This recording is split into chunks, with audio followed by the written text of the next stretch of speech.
વડોદરા ડભોઈ વચ્ચે પલાસવાડા ફાટકના કારણે રોજ ટ્રાફિક જામની સમસ્યા. લાભ પાંચમની સાંજે 1 કિલોમીટર સુધીનો ટ્રાફિક જામ થયો. વડોદરાથી કરનાળી, ચાણોદ અને પોઈચા સ્ટેચ્યુ ઓફ યુનિટી જવા માટે સ્ટેટ હાઈવે પર વડોદરા અને ડભોઈ વચ્ચે આવેલી પલાસવાડા રેલવે ફાટકના કારણે રોજે રોજ ટ્રાફિક જામની સમસ્યા સર્જાય છે. રવિવાર પણ હોય અને લાભ પાંચમની સાંજે તહેવારમાં પણ આ ટ્રાફિકમાં અનેક વાહનો કલાકો સુધી અટવાઈ જતા લોકોને ભારે હેરાનગતિનો સામનો કરવો પડ્યો હતો. વાહન ચાલકો કલાકો સુધી 1 કિલોમીટર ટ્રાફિક જામમાં અટવાતા લોકોમાં રોષ જોવા મળ્યો હતો. રેલવે ફાટકથી કુંડેલા સુધી વાહનોની લાઈનો અને પાછું ભીલાપુર સુધીની લાઈનો જોવા મળી હતી. ઉલ્લેખનીય છે કે વડોદરા ડભોઈ વચ્ચેનો 4 લેન સ્ટેટ હાઈવે પર વાહનોની અવરજવર સતત રહેતી હોય છે. હેવી ટ્રાફિક ધરાવતા આ રોડ પર પલાસવાડા રેલવે ફાટક પાસે વારંવાર ટ્રાફિક જામના કારણે લોકો હેરાન પરેશાન થઈ ગયા છે. વાહન ચાલકોમાં ખૂબ રોષ જોવા મળ્યો હતો. પલાસવાડા ફાટકથી કુંડેલા અને ભીલાપુર સુધી વાહનોની લાંબી લાઈનો જોવા મળી હતી. પલાસવાડા રેલવે ફાટક પાસે રિપેરિંગ કામ ચાલતું હોવાથી ત્યાં આવી રીતે વારંવાર ટ્રાફિક જામની સમસ્યા સર્જતી હોય છે.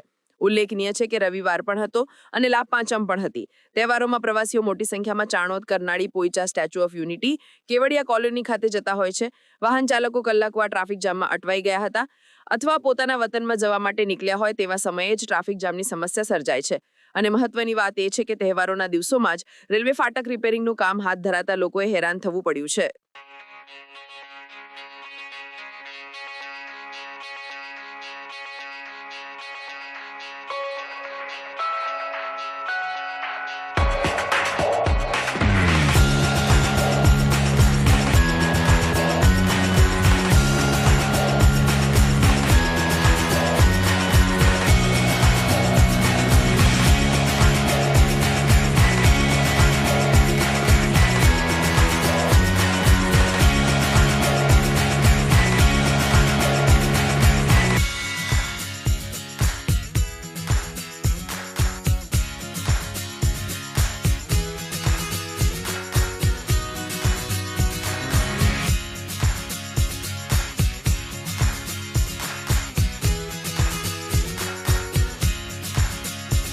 સમાચારની અવનવી અપડેટ જોતા રહો નિખરતા ગુજરાત ન્યૂઝ સાથે. નિખરતા ગુજરાત ન્યૂઝને લાઇક, શેર, સબસ્ક્રાઇબ કરો અને બેલ આઇકન દબાવીને સમાચારની ઝડપી માહિતી મેળવો.